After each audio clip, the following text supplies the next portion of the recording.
First Gagnant. Je travaille sur le RIC depuis 2005. Et à vrai dire, en fait, j'ai vraiment travaillé sur le RIC et plus largement sur les questions de démocratie directe, uniquement sur la période 2005-2006, un petit peu 2007, et puis après je suis passé à d'autres choses. Voilà. Donc c'est surtout à ce moment-là que j'ai bossé sur ces thématiques.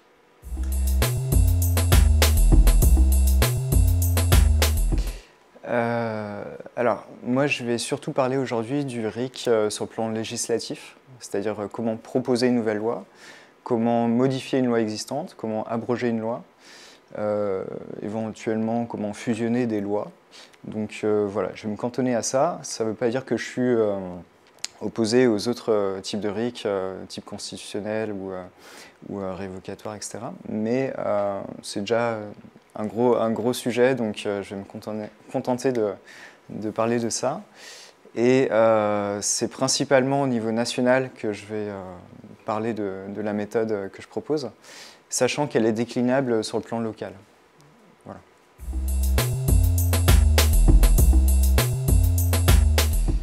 Encore une fois, je vais surtout parler du RIC législatif, donc il va y avoir un seul protocole, et je vais me concentrer d'une description sur le plan national, donc il n'y aura qu'un seul protocole pour aujourd'hui.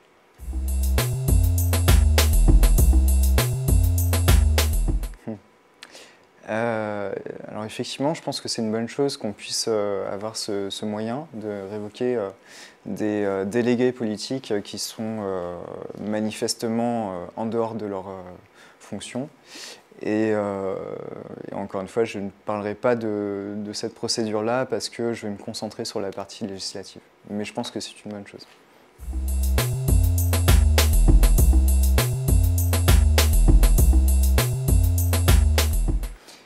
Alors, du coup, je vais m'appuyer sur le petit document que j'ai apporté. Donc, pour moi, les citoyens peuvent proposer des propositions de loi, qu'ils soient individuelles ou organisées en collectif. Donc, voilà, je pense que tout le monde pourrait le faire à partir du moment où il est citoyen français, majeur. Après, la question du casier judiciaire, voilà, c'est à voir, à débattre, mais je pense que déjà au moins sur ces deux modalités, être français et majeur, permettrait d'enclencher une initiative. Et en termes de zone géographique? Eh bien, toute la France. Toute la France? C'est-à-dire que par exemple, je vais vous poser une question, mais au niveau local, est-ce qu'un citoyen, un citoyen lyonnais pourrait lancer une initiative sur Paris?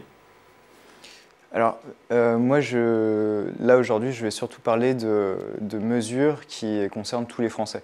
Donc, évidemment, elles peuvent venir de toutes parts parce que tout le monde peut avoir des bonnes idées. D'accord.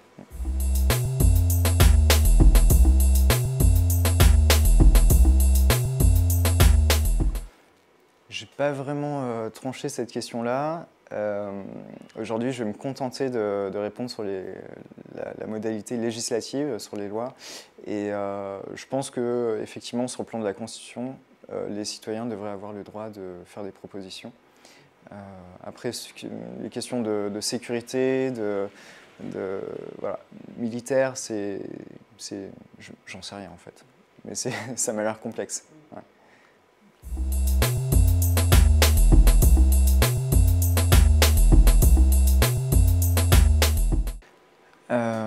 Alors moi, je fais une petite proposition.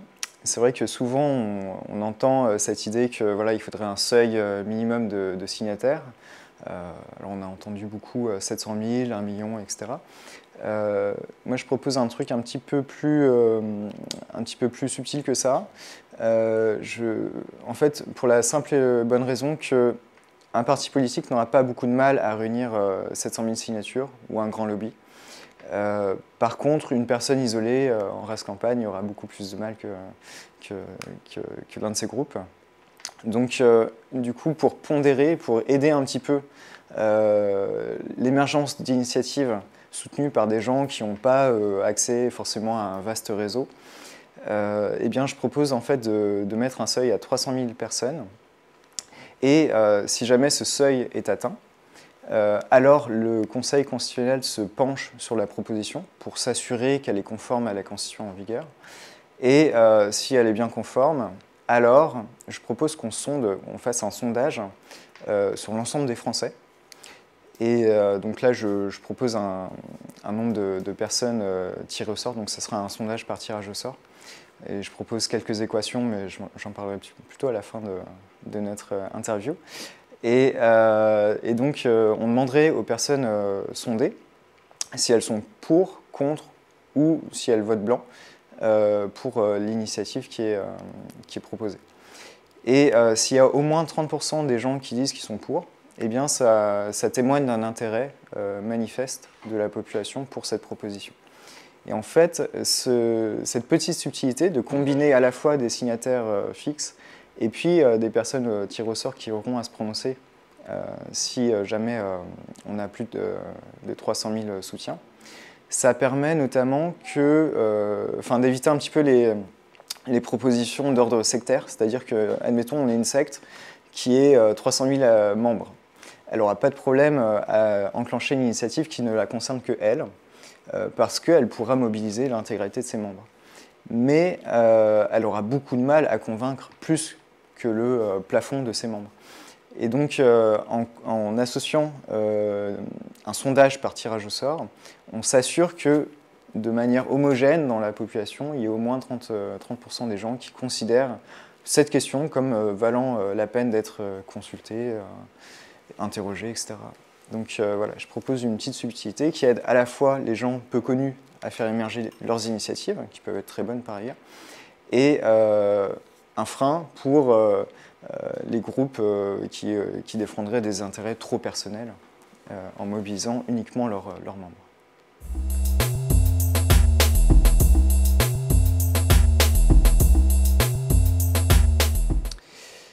Eh bien, pour moi, c'est le Conseil constitutionnel qui se penche déjà dans un premier temps au bout de 300 000 signatures pour s'assurer effectivement que la chose proposée rentre bien en conformité avec le cadre constitutionnel qu'on a. Et puis après, ce sont toutes ces étapes de obtenir au moins 30% de personnes favorables à la proposition par tirage au sort. Et puis après, c'est bon, ça passe à l'étape, dans les phases législatives. Pour ces seuils de 30%, vous avez parlé de 30%, est-ce qu'il y aurait un organe de validation qui serait là pour faire la vérification ? Ah oui, évidemment, ce sont des procédures qui sont sous contrôle. Alors après, il faut déterminer comment c'est contrôlé, etc. Mais ça ne se fait pas n'importe comment, c'est fait dans le cadre de l'État, etc. Donc après, ce sont des modalités que je n'ai pas envie de trancher tout seul. Je pense que c'est très intéressant de les débattre ensemble. Moi, je propose des pistes pour améliorer un peu le process. Mais après, ce genre de modalités sur le contrôle, comment on va contrôler que le tirage au sort est bien fait, etc. Ça, c'est à nous tous d'y réfléchir. Voilà. Alors, les délais, je propose 9 mois pour réunir les 300 000 signatures. 9 mois. Après, ce serait bien d'avoir une plateforme Internet qui permette, à partir d'un certain nombre de signatures, de référencer les initiatives qui commencent à prendre de l'ampleur. Il ne faut pas, je ne pense pas, enregistrer d'emblée toutes les initiatives dès le départ, parce qu'on peut avoir des trucs très farfelus, mais à partir d'un certain nombre significatif de signatures, elles peuvent être référencées sur une plateforme officielle, et dans ce cas-là, ça facilite aussi la visibilité des initiatives en cours. D'accord. Et les représentants de l'État, à savoir préfets, élus, gouvernement, peuvent-ils interférer, bloquer cette phase de validation? Et comment pourrait-il le faire? Non, je ne pense pas. Je pense que le Conseil constitutionnel pourrait le faire si effectivement il s'aperçoit que la proposition ne rentre pas dans le cadre de la Constitution. Mais c'est le seul organe qui pourrait bloquer le processus à ce stade-là.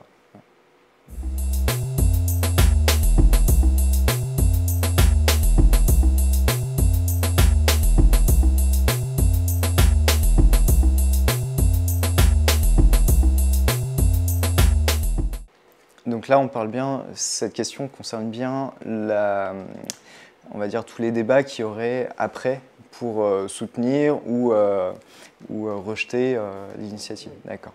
Donc en fait, je ne vais pas répondre à cette question parce qu'en fait, la méthode que je propose n'utilise pas le référendum au suffrage universel, et c'est là son originalité.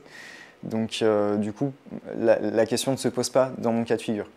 Voilà. Et il va falloir que je vous explique justement l'outil que je propose parce qu'il est un petit peu différent de ce qu'on a l'habitude d'entendre.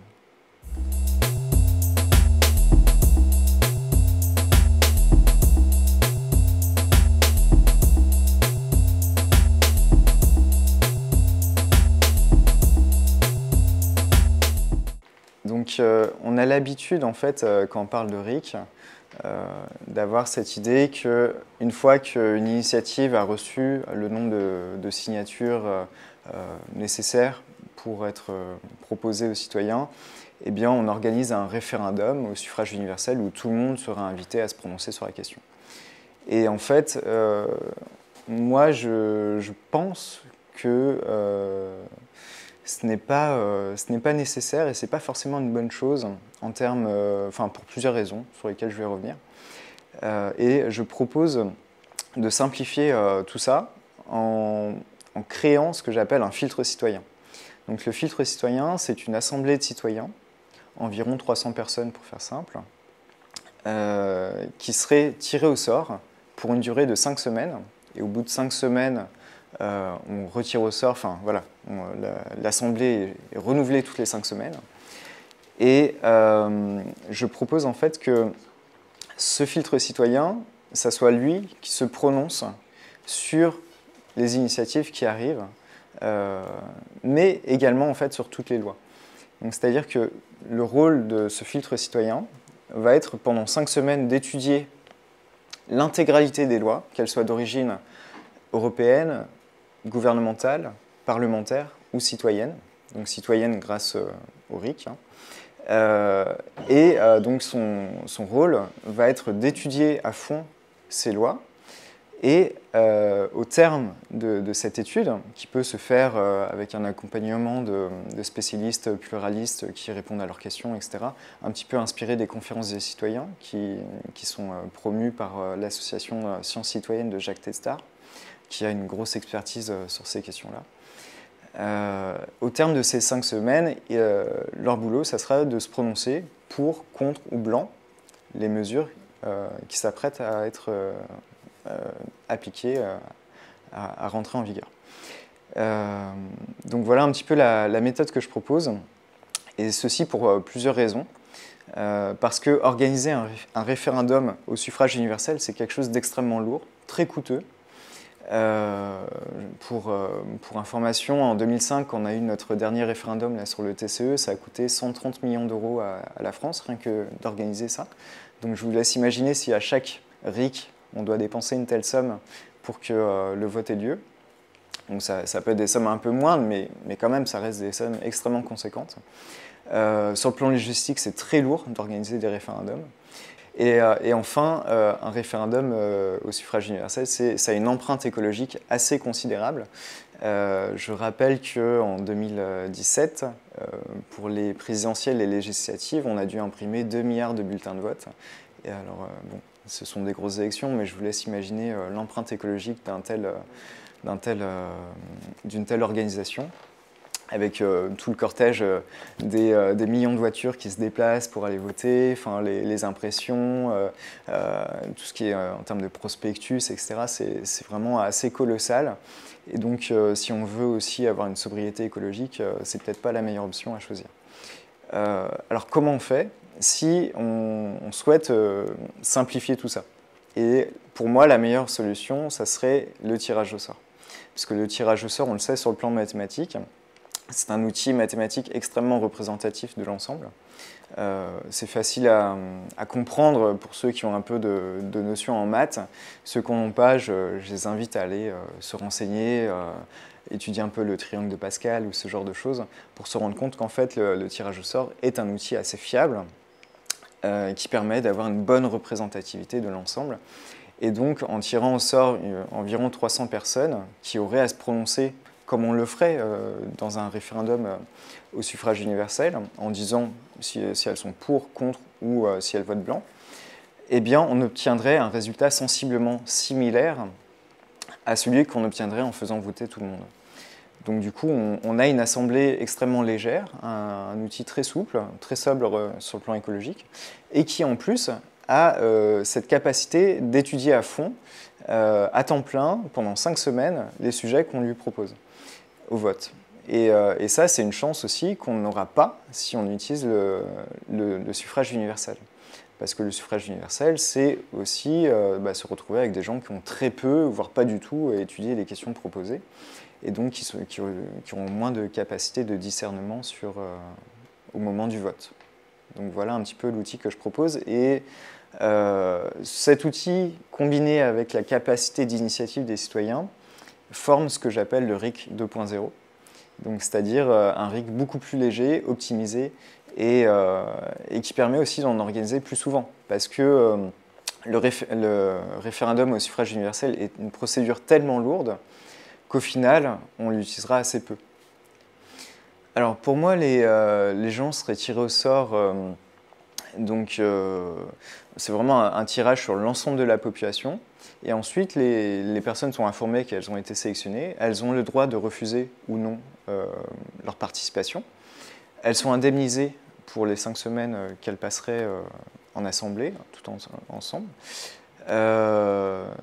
Voilà, c'est... Aucune contrainte en cas de refus? Aucune contrainte, non. En fait, le tirage au sort est suffisamment représentatif en lui-même pour ne pas avoir besoin de prédécouper la population nationale en amont. Donc c'est ça le gros avantage du tirage au sort. Il y a juste un point peut-être que je vais compléter sur la méthode de vote. Moi, je propose que les gens qui composent le filtre citoyen, au terme de leur étude, se prononcent, votent avec un bulletin secret dans une urne, un bulletin papier, voilà, en assemblée, et que le dépouillement se fasse sur place dans la foulée, tout simplement.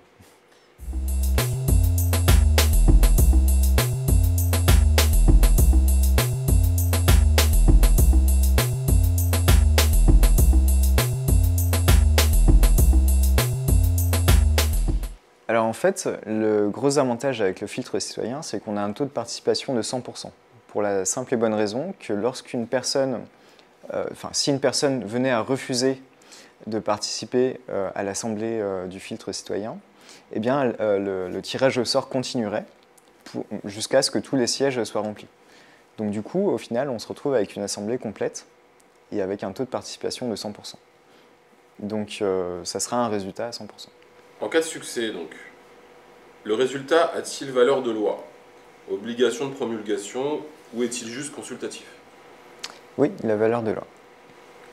Quel est le protocole de promulgation? En termes de délai, interaction avec les organes institutionnels, autres validations nécessaires?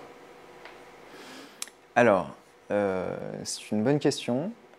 Alors, pour moi, une fois que le filtre citoyen s'est exprimé, et dans l'hypothèse qu'il ait accepté la nouvelle loi, donc il y a plus de 50%, eh bien, la loi est promulguée dans les 15 jours par le président de la République, et puis elle est inscrite au journal officiel et elle rentre en vigueur, tout simplement.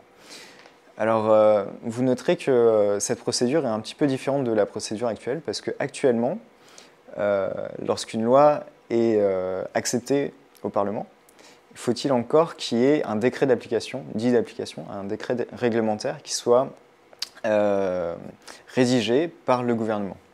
Et en fait, je conteste cette procédure parce que ça donne le dernier mot au gouvernement et ça lui donne le pouvoir à la fois de éventuellement temporiser une loi avec laquelle il sera en désaccord en retardant la rédaction de ce décret, ou bien simplement dans les termes choisis de son application, il pourrait légèrement biaiser la manière dont était appliquée la loi. Et là, j'y vois un piège qu'il nous faut absolument éviter en déterminant les modalités d'application, mais aussi les modalités budgétaires en amont du vote du filtre citoyen, afin que les citoyens composant ce filtre sachent exactement sur quoi ils votent et que ce soit eux qui aient le dernier mot et non pas le gouvernement. Et ça, c'est très important de ramener en amont ce décret d'application. Cette étape est très importante.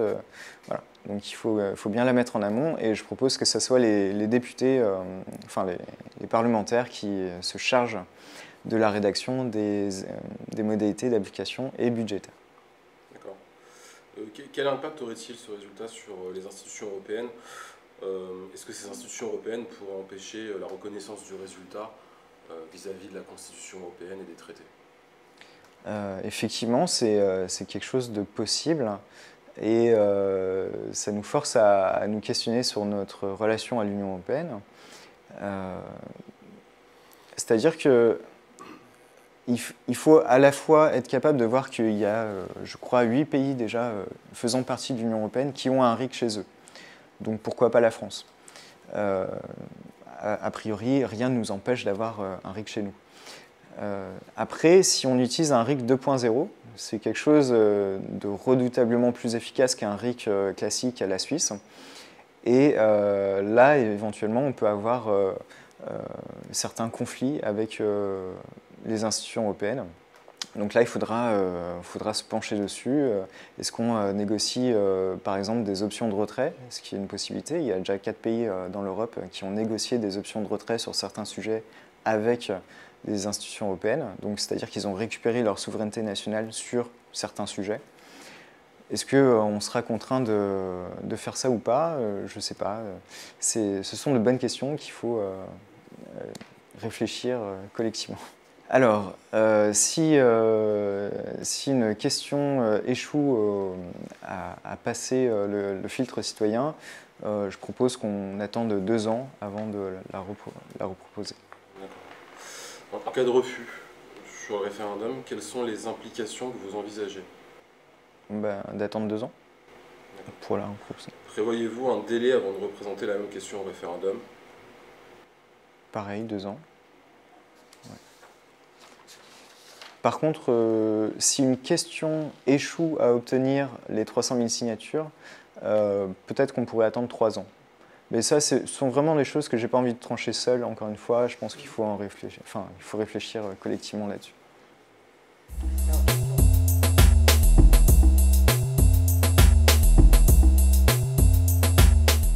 Alors, le filtre citoyen serait une assemblée qui siégerait ensemble, à temps plein, j'ai envie de dire à huis clos, et d'une certaine manière, ils seraient un petit peu coupés du monde extérieur lors de leur exercice. Donc c'est déjà une forme de protection. Après, je propose très concrètement des sanctions lourdes en cas de tentative d'influence et de manipulation de ce processus, parce que c'est une atteinte directe au fonctionnement de l'État et c'est une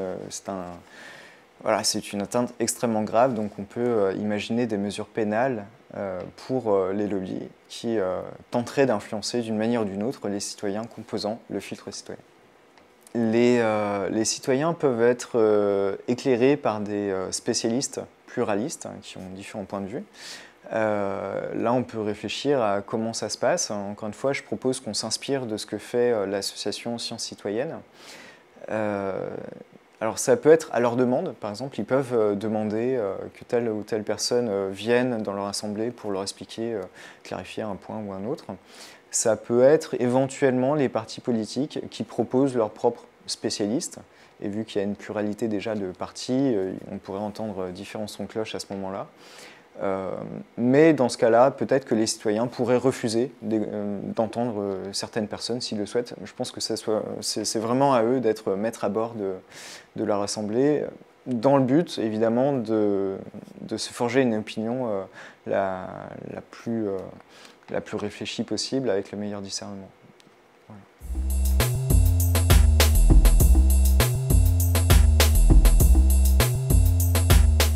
Alors, déjà, je récuse personnellement le terme démocratie représentative. Effectivement, c'est le terme qu'on nous met en tête depuis qu'on est gosse. Et ce terme ne me convient pas, parce que tous les jours, on a la démonstration que nous ne vivons pas dans une démocratie réellement représentative du peuple, que ce soit au regard de la sociologie des élus, mais aussi au regard de leurs opinions, de leurs vues, de leurs actions, etc. Donc le terme représentatif est un peu abusif et je pense qu'il faudrait s'abstenir de l'employer. D'ailleurs, quand on emploie le mot démocratie tout seul, il ne veut pas dire grand-chose. C'est vraiment un terme qu'on emploie à toutes les sauces. Or, il existe plein de types de démocratie différentes. La démocratie directe, la démocratie participative, la démocratie référendaire, la démocratie liquide, etc. Et on s'aperçoit même qu'il y a des types de démocratie qui peuvent être complètement opposés à certains autres types de démocratie. Donc, je propose déjà de clarifier les termes en disant qu'on est actuellement dans une démocratie délégative. C'est-à-dire qu'à échéance régulière, on demande au peuple de déléguer son pouvoir politique à quelques personnes pour qu'il l'exerce à sa place. Et donc déjà, ça, c'est remettre les choses à l'endroit. Et donc, pour revenir sur la question, quel est le rapport aux délégués politiques, une personne à qui on a délégué du pouvoir? Eh bien, je conserverai alors, les députés. Je propose la suppression du Sénat parce que le rôle, je dirais, un peu de régulation que joue aujourd'hui le Sénat serait bien mieux rempli par le filtre citoyen. Donc du coup, il n'aurait plus vraiment de raison de perdurer. Et donc je propose que les députés soient chargés de la mise en forme juridique des initiatives citoyennes. C'est-à-dire qu'un citoyen ou un groupe de citoyens qui proposerait une nouvelle loi pourrait rédiger ça en quelques lignes. Mais ensuite, il y a tout un travail rédactionnel à faire. Je rappelle que ce qu'on appelle une loi aujourd'hui, en fait, ce sont des dizaines et des dizaines de pages, bien souvent, dans un jargon juridique assez sophistiqué, et que c'est un réel travail pour lequel il faut avoir des compétences et une expérience, une expertise, etc. Donc, je pense que ça pourrait être le rôle des députés de faire ça. Et voilà, donc leur rôle, ça serait de mettre en forme, sur le plan juridique, les propositions des citoyens. Et donc, ils seraient les intermédiaires entre l'initiative citoyenne et le filtre citoyen. Ils seraient au milieu. Alors, évidemment, on peut me reprocher, me dire, oui, mais écoute, Fabrice, c'est bien joli, mais les députés vont travestir la proposition et l'écrire à leur sauce. Évidemment, c'est un risque et c'est pour ça que je propose que les députés soient élus au jugement majoritaire, ce qui nous permettrait d'avoir des députés beaucoup plus représentatifs de l'ensemble de la population. Je propose également que les députés puissent être révoqués si on s'aperçoit effectivement qu'ils abusent de leur pouvoir pour détourner des initiatives citoyennes. Et ensuite, les députés pourraient être censurables par le filtre citoyen. Si jamais vraiment leur travail ne convenait pas, évidemment, le filtre citoyen pourrait voter contre et ça ne passerait pas. J'ai juste une petite question. Tu parles donc de supprimer le Sénat et de le remplacer donc par ce filtre citoyen. Non, je propose de le supprimer tout court. C'est-à-dire que les parlementaires ne seraient plus constitués des députés et des sénateurs, mais simplement des députés. D'accord. Et ok. Donc tu penses, c'est une question, je ne pense pas que le Sénat joue un rôle de contre-pouvoir par rapport à l'Assemblée nationale aujourd'hui? Aujourd'hui, évidemment, mais le jour où on aura un filtre citoyen, ce rôle de tempérance, de contre-pouvoir, etc., sera bien mieux exercé par le filtre citoyen, et donc on pourra se passer du Sénat. Il se réunit que 5 semaines par question, si j'ai bien compris.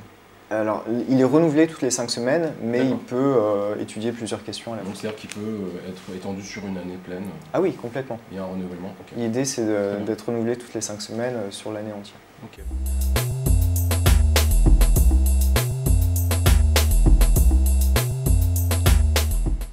L'idée essentielle du RIC, déjà, c'est de permettre aux citoyens d'avoir une capacité d'initiative et de ne pas être obligés d'attendre des échéances pour aller voter et essayer, espérer que les prochains élus feront mieux.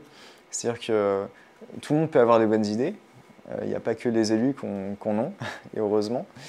Et donc il faut permettre à ces bonnes idées de pouvoir émerger, y compris au cours d'un mandat, notamment présidentiel.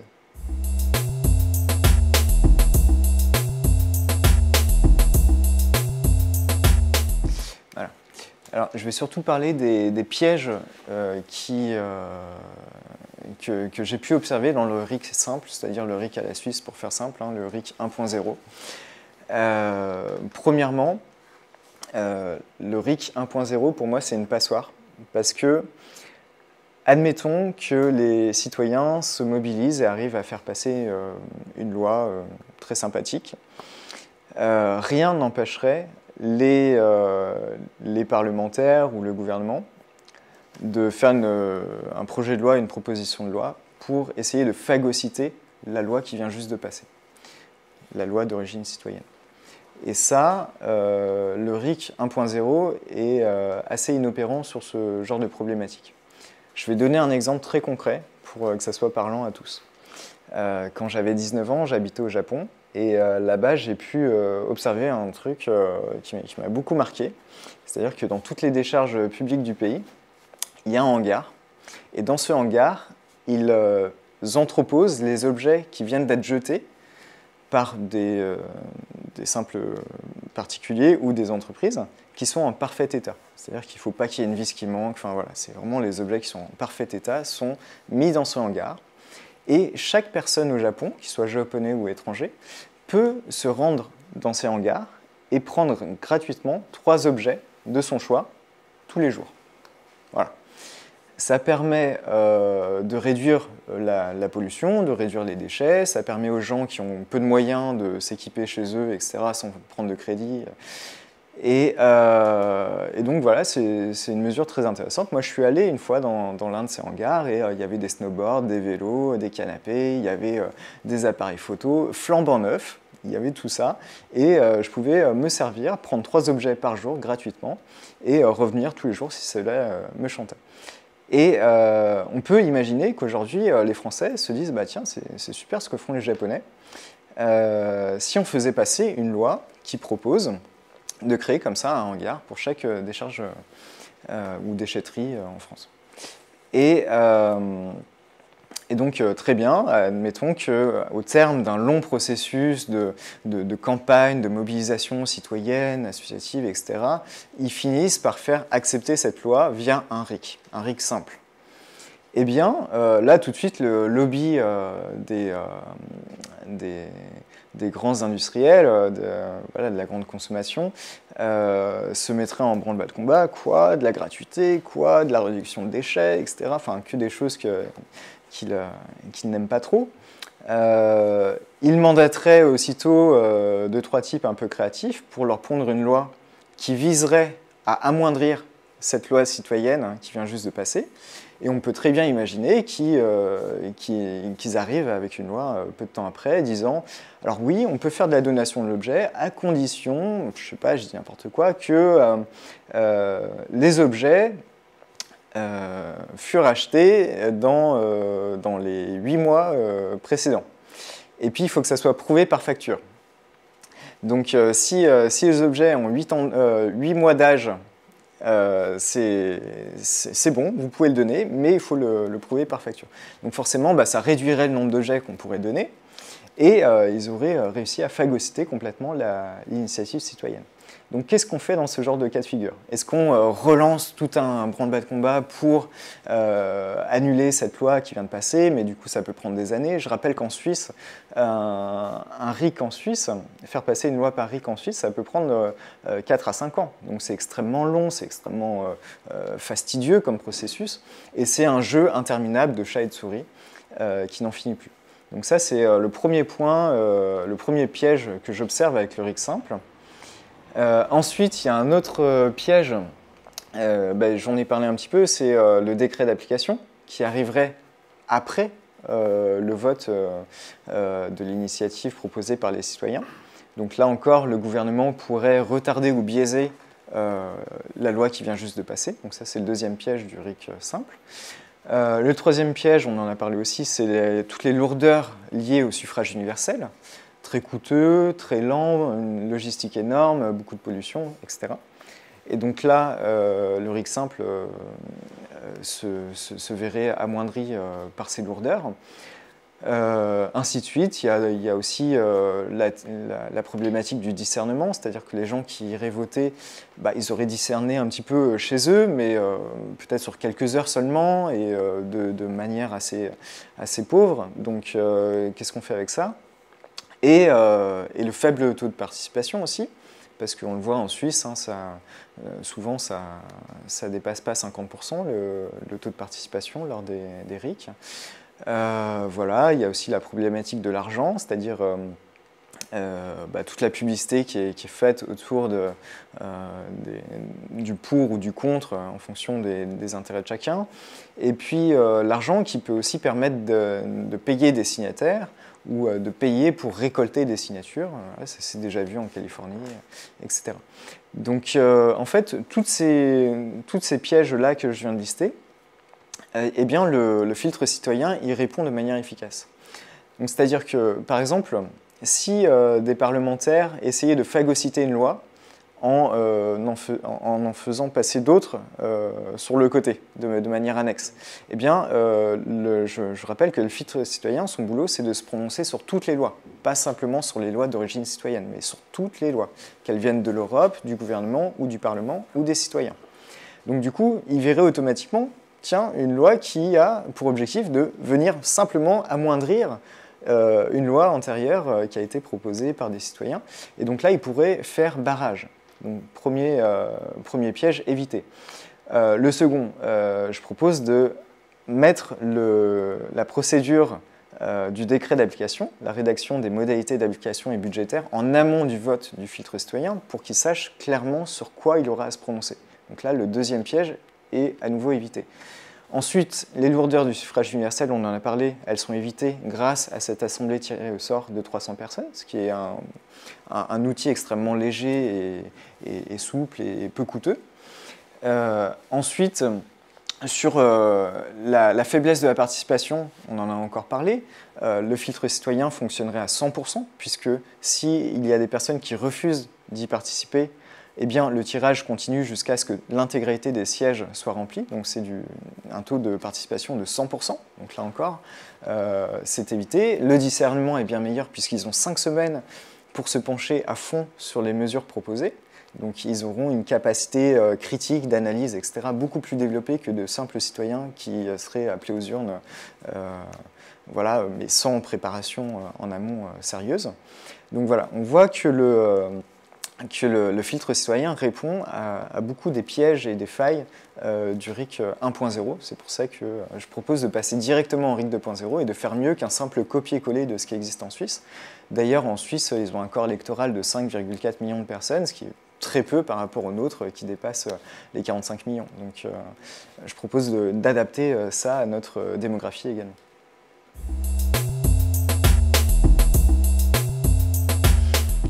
Alors, je suis très peu dans la stratégie pour la simple raison que je me place plutôt en tant que contributeur. C'est-à-dire que j'amène ici une idée que j'ai développée il y a 14 ans et je propose aux personnes qui sont intéressées par les questions de démocratie et qui se posent des questions sur ces thématiques-là, de leur montrer où se trouvent les pièges que j'ai pu identifier sur le RIC 1.0. Et en réponse, je propose une solution, celle du filtre citoyen, qui permettrait d'améliorer grandement les choses. Donc voilà, je suis vraiment dans la posture du contributeur et pas dans celle du stratège pour le coup.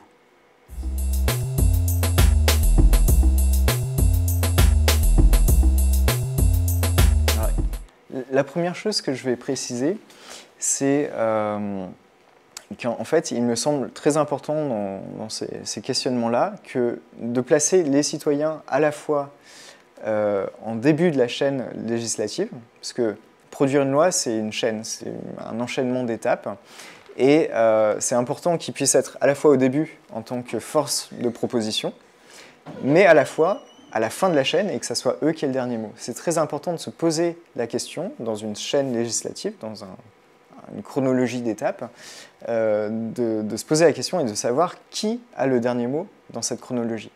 Et pour moi, c'est très important si on veut accroître la démocratie, de placer les citoyens en bout de chaîne, que ce soit les derniers à valider, et c'est là le rôle du filtre citoyen. Donc ça, c'est vraiment important de visualiser les citoyens au début et à la fin de la chaîne. La dernière chose que je proposerais peut-être, certaines personnes peuvent m'objecter le fait que pour simplifier les lourdeurs liées au suffrage universel, on n'a qu'à regrouper sur plusieurs journées dans l'année, plusieurs questions, et qu'on demande aux gens de se prononcer sur ces questions-là sous forme de liste. Donc ce que je répondrais à ça, c'est que, premièrement, une loi n'équivaut pas à une ligne dans une liste. Une loi, c'est beaucoup plus compliqué que ça, et ça demande beaucoup plus de temps à être observée, comprise, etc. Et le temps de discernement est très important. Et le risque qu'on a en proposant simplement des mesures sous forme de liste à cocher, c'est que les gens ne rentrent pas à l'intérieur du sujet. Donc premier point, qui est évité évidemment avec les 5 semaines consacrées par le filtre citoyen. Ensuite, on n'aurait pas le filtre systématique du filtre citoyen sur l'intégralité des lois qui nous sont proposées à la fois par l'Europe, le gouvernement et les parlementaires. Donc ça, c'est ma première réponse. Ensuite, on a des personnes qui peuvent me dire « oui, mais on n'a qu'à faire ça de manière électronique, en votant par ordinateur, à domicile ou sur machine pour ceux qui n'ont pas d'ordinateur ». Et là, je répondrai que les résultats d'un vote électronique seront toujours suspects du simple fait qu'ils sont incontrôlables par le citoyen lambda qui n'a pas les compétences techniques pour contrôler ces questions-là. Et c'est exactement ce qu'on observe dans le monde entier.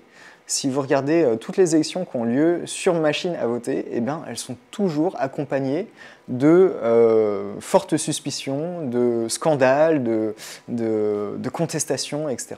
Donc ça, c'est le premier point avec ces machines-là. Ensuite, tout faire reposer sur le vote électronique, c'est aussi accroître et accentuer notre dépendance aux producteurs de ces matériaux, c'est-à-dire les fabricants de matériel, les fabricants d'ordinateurs, etc. On renforce leur marché et on devient de plus en plus dépendant d'eux. Je ne pense pas que ça soit une bonne chose, vu leur impact aussi sur le plan écologique. Ensuite, je pense qu'il faut réduire au maximum les risques de piratage, de bugs, de software, les pannes aussi de machines qui arrivent fréquemment. Chose qui est aisément solutionnable grâce au papier dans une urne. Ça tombe beaucoup moins en panne. Et puis ensuite, je pense que c'est très important de préserver la solennité de l'acte démocratique. C'est-à-dire que c'est presque un rituel que de se déplacer, d'aller mettre son bulletin dans l'urne, etc. Et qu'il ne faut pas céder à la culture du clic. Il ne faut pas tomber dans une démocratie fast-food où tout serait immédiat à portée de clic et un peu trop rapide. Et puis ensuite, ça exclurait évidemment les personnes qui seraient mal à l'aise avec l'outil informatique ou qui seraient tout simplement pas équipées chez elles de matériel ou de connexion Internet. Donc voilà les réponses que je peux apporter. Merci beaucoup. Très bien, merci. Ouais. Merci à vous. Ceci clôture notre audition. Merci. Très bien.